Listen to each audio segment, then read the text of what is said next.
Bonjour à tous et bienvenue dans cette 4e vidéo de l'arc tabagisme qui s'intègre dans une série plus large sur les comportements de santé et la prévention des maladies. Je m'appelle Virgile, j'ai 33 ans, je suis médecin et passionné de prévention. Dans les premières vidéos de cet arc, on a vu pourquoi on commence, pourquoi on continue, quels sont les effets nocifs sur la santé du tabac et quels sont les coups de pute que l'industrie du tabac a fait pendant tout le XXe siècle pour s'enrichir aux dépens de la population générale. Aujourd'hui, on va voir quelles sont les alternatives aux cigarettes. D'après l'ANSES, l'Agence nationale de sécurité sanitaire en France, il existe 3 grandes catégories de ces produits. Il y a les produits du tabac qui sont au moins partiellement composés de tabac, il y a les produits du vapotage qui sont ceux où on consomme de la vapeur, et il y a les produits à fumer à base de plantes autres que du tabac. Concernant les produits du tabac, on a dit que c'est ceux qui sont composés même partiellement de tabac. Ça inclut les cigarettes, le tabac à rouler, le tabac à pipe, les cigarios, les cigares, le tabac à mâcher, le tabac à priser, le snus et le tabac chauffé. Les plus vieux, c'est les produits du tabac à fumer. Et il y a plein de mythes qui existent autour du tabac fumé, alors qu'en réalité, les risques, ils sont les mêmes pour tous. Par exemple, les cigarettes light, qui étaient autorisées en France jusqu'en 2003, date à laquelle la mention a été interdite, elles étaient pendant très longtemps considérées comme moins nocives par la population générale. En réalité, on sait qu'elles exposent les fumeurs aux mêmes molécules et que comme l'inspiration est plus profonde pour rechercher la même dose de nicotine, eh bien, il y avait une exposition probablement même plus élevée au niveau du fond des alvéoles pulmonaires. Pareil, au niveau du filtre, on sait aujourd'hui que c'est complètement inutile pour la santé. Quand vous regardez une cigarette avec un filtre, vous pouvez voir qu'il y a des micro-perforations sur ce filtre qui sont en fait là pour, quand il y a des tests en laboratoire, permettre à une partie du flux de fumée de s'échapper et d'avoir de meilleurs résultats que les cigarettes sans filtre. Mais quand on fume une cigarette, ces micro-perforations sont obstruées par la place des doigts et finalement,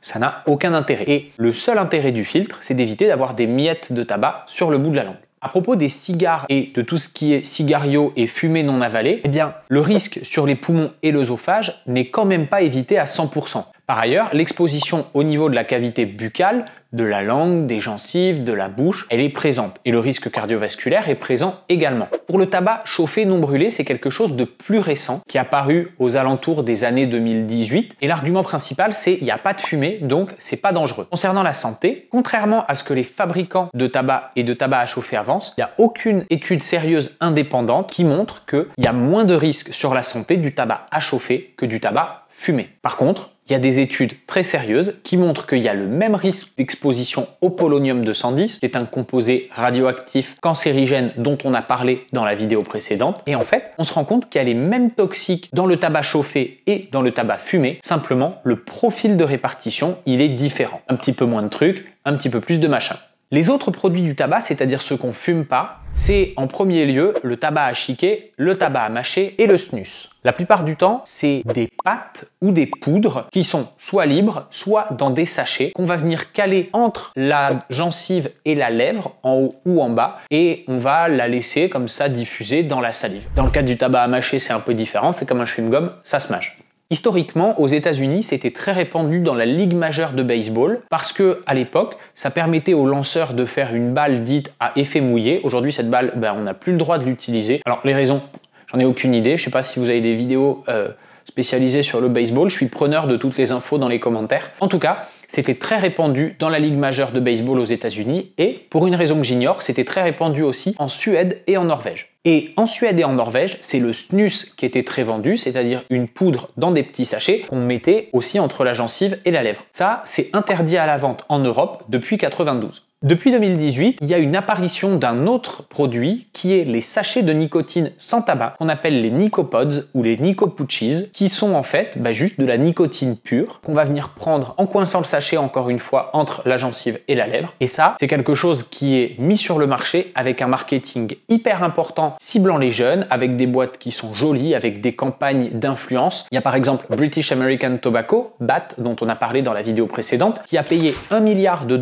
toute une série d'influenceurs pour faire la promotion des Nicopods. Les produits du tabac qui ne sont pas à fumer, quand ils sont au niveau de la bouche, ils apportent le même risque de cancer que le tabac à fumer. Quand il n'y a pas de tabac, je parle par exemple des Nicopods, il y a quand même les risques liés à la nicotine, avec l'addiction, la dépendance et la sensation de manque, et puis tous les problèmes d'anxiété et dépression, de troubles du sommeil et de problèmes de concentration.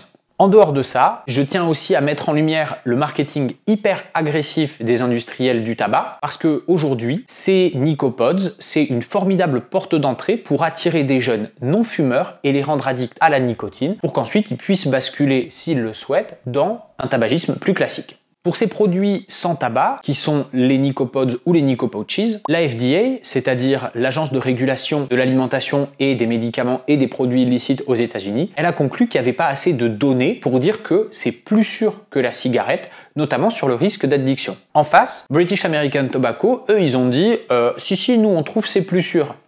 Nous, on n'est plus trop surpris par ce que disent les industriels du tabac. L'agence norvégienne du médicament, elle vend ses Nicopods comme substitut nicotinique et au Canada, c'est accessible sur prescription médicale. Ce qui me gêne, personnellement, c'est surtout le marketing agressif qui est fait autour de ça. Parce que dans l'absolu, de la nicotine pure, c'est ce qu'on retrouve dans les substituts nicotiniques, les patchs, les gommes, les pastilles. Simplement, là, c'est pas du tout présenté comme un accompagnement vers le sevrage, mais plutôt comme une porte d'entrée safe dans la consommation de nicotine, qui exclut pas du tout que dans un second temps, les consommateurs aillent vers autre chose. Deuxième catégorie, les produits du vapotage. C'est donc des produits dans lesquels il y a un liquide chauffé qui va faire de la vapeur, qui va être consommé par l'utilisateur. Le premier concept non commercialisé, ça date de 65 et la première commercialisation de 2004. Et depuis, il y a un marché en hausse constante. Il existe des modèles jetables, il existe des modèles réutilisables, il y en a qui sont relativement moches, d'autres qui sont plutôt esthétiques et globalement, il y a quand même un engouement de la population vers ces produits, principalement pour deux raisons. Il y a une éducation générale sur les risques liés au tabac et donc des alternatives qui sont proposées.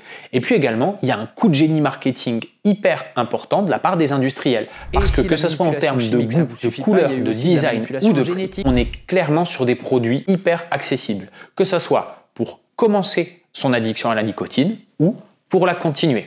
Le cadre légal des produits du vapotage, il a été fixé en août 2021 et il dit qu'il y a une interdiction de vapoter dans les établissements scolaires et dans les établissements destinés à l'accueil, à la formation et à l'hébergement des mineurs. Également, c'est interdit de vapoter dans les moyens de transport collectifs fermés et dans les lieux de travail fermés et couverts à usage collectif. L'amende, elle est de 150 € pour l'usager et de 450 € pour le responsable du lieu.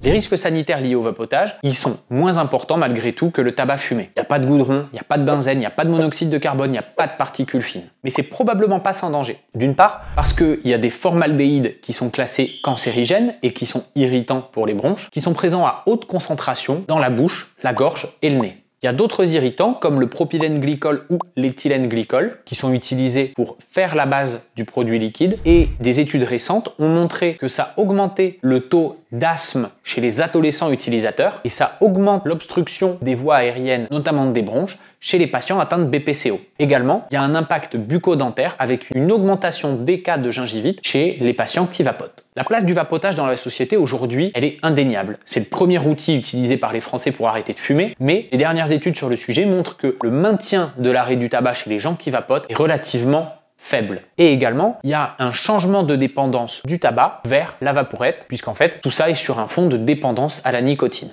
Le Haut Conseil de la Santé publique s'est positionné en novembre 2021 en disant que les données probantes sont insuffisantes pour recommander l'utilisation de la vapoteuse dans une stratégie de sevrage du tabac et qu'il vaut mieux recommander les substituts nicotiniques classiques, patch, gomme, pastilles. Mais il n'est pas exclu que les produits comme la vapoteuse qui sont utilisés hors système de santé puissent représenter une aide significative pour certains consommateurs. Un autre des risques du vapotage, c'est peut-être que les cigarettiers vont perdre des parts de marché et perdre de l'argent.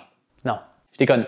En fait, ils ont racheté les entreprises qui fabriquent des vapoteuses. Globalement, Altria, qui possède Marlboro, a racheté Enjoy pour 3 milliards de dollars récemment. British American Tobacco, qui possède Lucky Luke et Alain Delon, il y a authentiquement des cigarettes Alain Delon, je vous assure, a acheté Drift Sciences et a acheté Vuse pour garder des parts de marché dans le nicotine game. En récap de cette vidéo, il existe des tas d'alternatives aux cigarettes. Concernant le tabac à fumer, que ce soit en pipe ou en cigarette roulée, ou le tabac chauffé, c'est exactement le même profil de risque que je vous invite à revoir dans ma vidéo de cette série.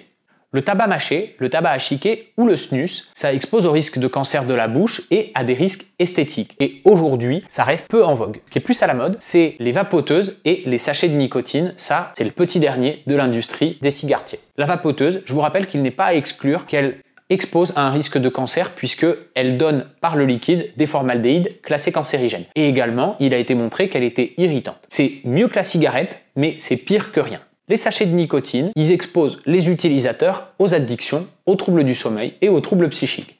Le vrai problème, c'est le marketing agressif et l'entrée dans la nicotine via ce mode de gens qui n'étaient pas du tout consommateurs et notamment des jeunes. Et gardez bien en tête que toutes ces nouvelles alternatives, en fait, elles restent dans le giron de la propriété des cigarettiers historiques, qui sont en fait pas du tout des vendeurs de cigarettes, mais bel et bien des vendeurs de nicotine. Je vous remercie d'avoir regardé cette vidéo jusqu'au bout. Si vous êtes encore là, je vous invite à commenter le roi de la vente. Et si vous avez des questions, n'hésitez pas à me les mettre en commentaire. Si vous avez des remarques également, ça me sert toujours à faire évoluer et à améliorer ma création de contenu. Dans la prochaine vidéo, on va parler d'un truc hyper important. Comment est-ce qu'on met en place la meilleure stratégie possible pour arrêter de fumer? Ciao!